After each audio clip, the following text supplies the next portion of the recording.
Ya, tentang masalah buku-buku yang beredar, yang menjelekkan salaf, nggak perlu dibaca, nggak ada manfaatnya. Dan antum nggak perlu tanyakan.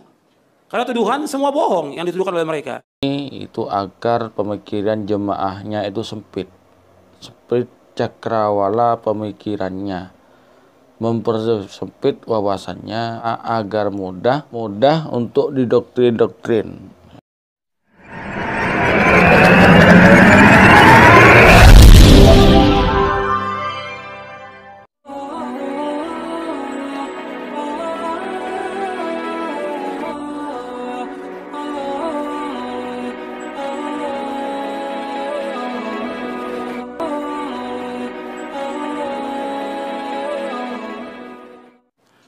Ya, tentang masalah buku-buku yang beredar, yang menjelekkan salaf, nggak perlu dibaca, nggak ada manfaatnya.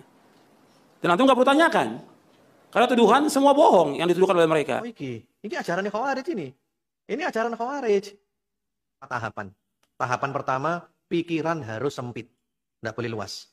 Wawasan harus sempit. Gak oleh wawasan luas. Jadi ngajine mek ikut tok ae wis. Sing dibaca ikut tok ae. Jangan dengarkan yang lain. Assalamualaikum warahmatullahi wabarakatuh. Bismillahirrahmanirrahim. Alhamdulillahirabbil alamin.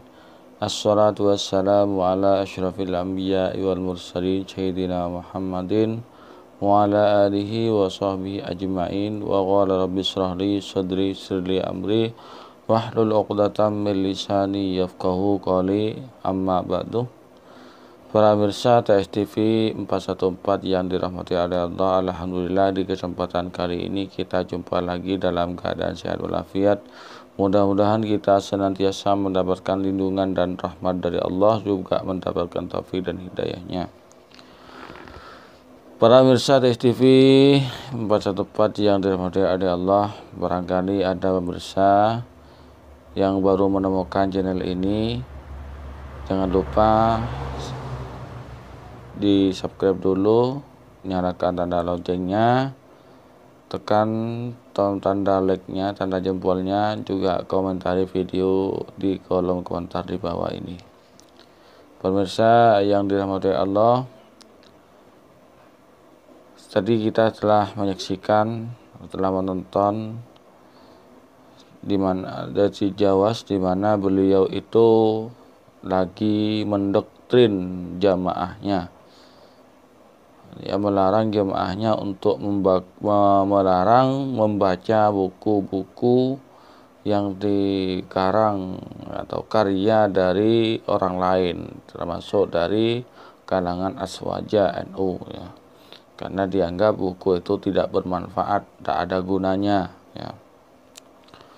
Para pemirsa yang dirahmati oleh Allah, satu, ini pembodohannya. Di doktrin seperti ini itu agar pemikiran jemaahnya itu sempit. Nah, tidak, akhirnya yang ada dalam pikirannya itu hanyalah salafi. Nah, sehingga menganggapnya salafi itu adalah kelompok yang paling benar, paling sunnah, dan yang hanya salafi yang masuk surga, kan seperti itu. Dengan doktrin seperti ini, maka dia mempersempit cakrawala pemikirannya, mempersempit wawasannya. Kenapa? Agar mudah dipengaruhi, mudah untuk didoktrin-doktrin. Karena kalau nanti dia jamaahnya membaca buku lain selain buku-buku yang dikarang oleh salafi ini, maka dikhawatirkan nanti menjadi cerdas, bisa berpikir luas. Karena sudah berpikir luas, maka doktrin sulit untuk mendoktrin. Karena sudah, kalau pikiran sempit, ya, maka yang lain sudah mestinya dianggap salah, merasa paling benar sendiri. Ya seperti tadi, itu berasa seperti kata dalam tempurung. Bagaimana kata dalam tempurung? Kata dalam tempurung itu berasa lebih besar, lebih hebat, sudah. Tidak tahu dunia luar, akhirnya merasa lebih besar juga. Ini bertentangan dengan firman Allah Bismillahirrahmanirrahim. Iqra bismi rabbikal ladzi khalaq. Bacalah dengan nama Tuhanmu yang telah menciptakan.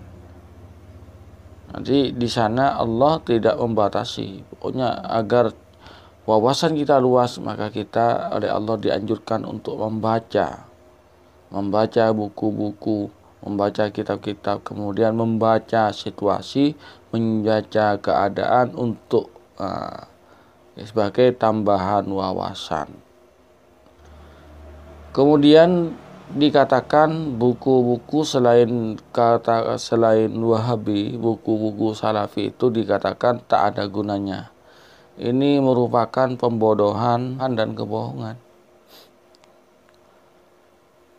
Buku-buku yang dikarang oleh Ahlus Sunnah wal Jamaah itu penuh dengan ilmu, ya, dan dasar-dasar, dalil-dalil itu lengkap, jauh lebih lengkap dari yang dikatakan oleh Yazid Jawas ini.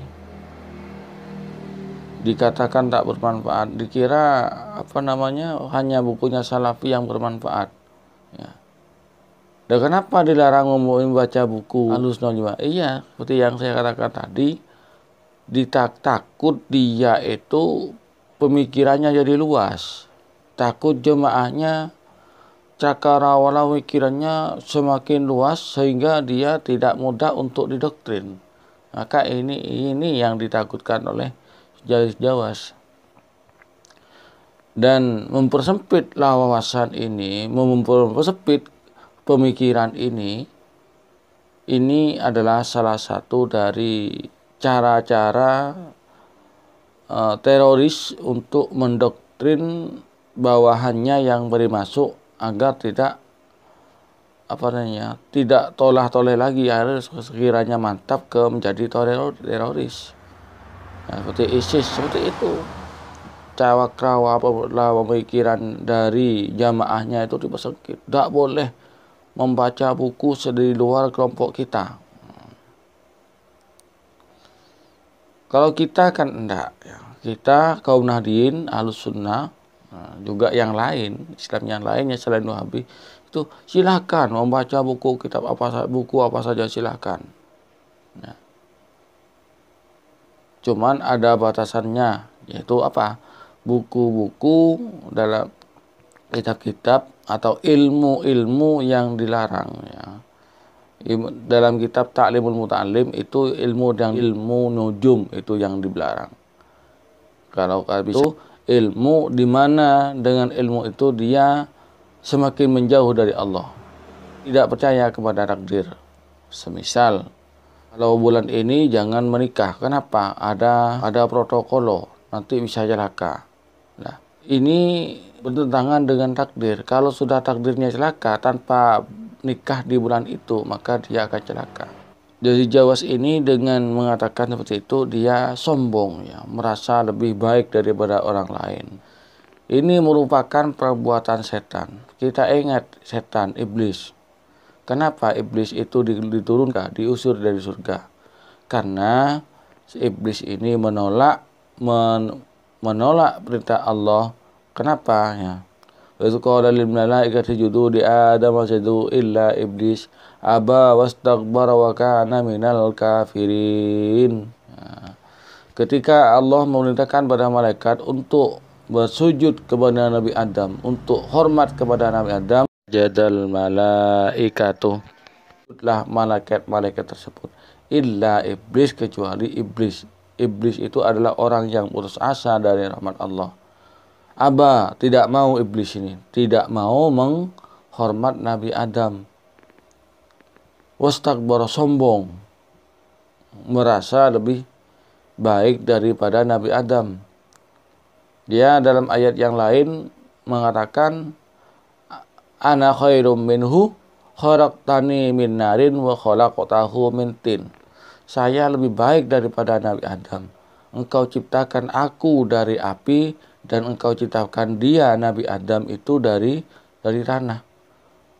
Api lebih baik daripada tanah. Seperti itu pendapatnya iblis. Akhirnya iblis ini oleh Allah diusir dari surga dan ditetapkan sebagai musuh Allah, yaitu ar-rajim.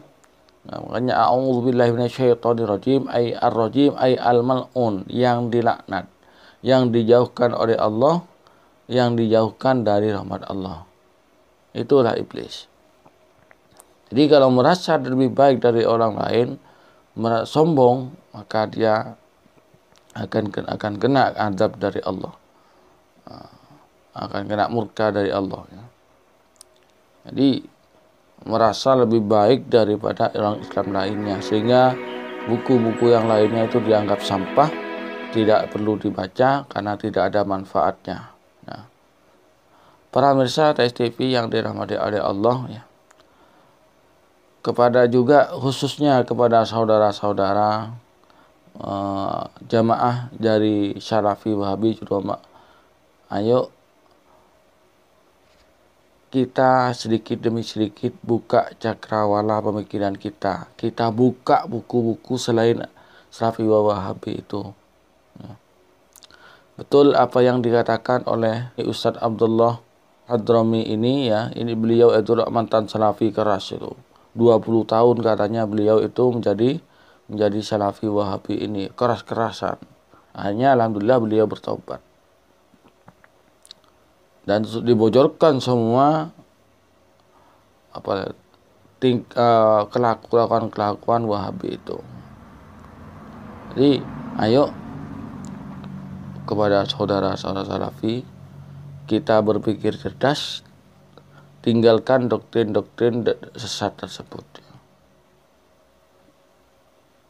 Kita baca buku-buku selain buku-buku Salafi ini, agar kita cakrawalanya semakin luas, pemikirannya semakin luas. Jangan hanya terpaku pada Salafi Wahabi. Kita tidak akan tahu mana yang benar tanpa kita banyak referensi, banyak bacaan. Karena kalau hanya itu tok, maka seakan-akan dia yang benar. Tapi begitu baik membaca banyak buku, kita buka cakrawala pikiran kita, maka kita akan menjadi lebih tahu mana yang benar dan mana yang salah. Para pemirsa TSTV yang dirahmati oleh Allah, mungkin hanya ini yang dapat kami sampaikan untuk kali ini. Mudah-mudahan bermanfaat dan mudah-mudahan saudara-saudara kita Salafi Wahabi oleh Allah dibuka cakrawala pikirannya, disadarkan hatinya sehingga kembali pada jalan yang benar. Hadanallahu wa iyyakum. Wassalamualaikum warahmatullahi wabarakatuh.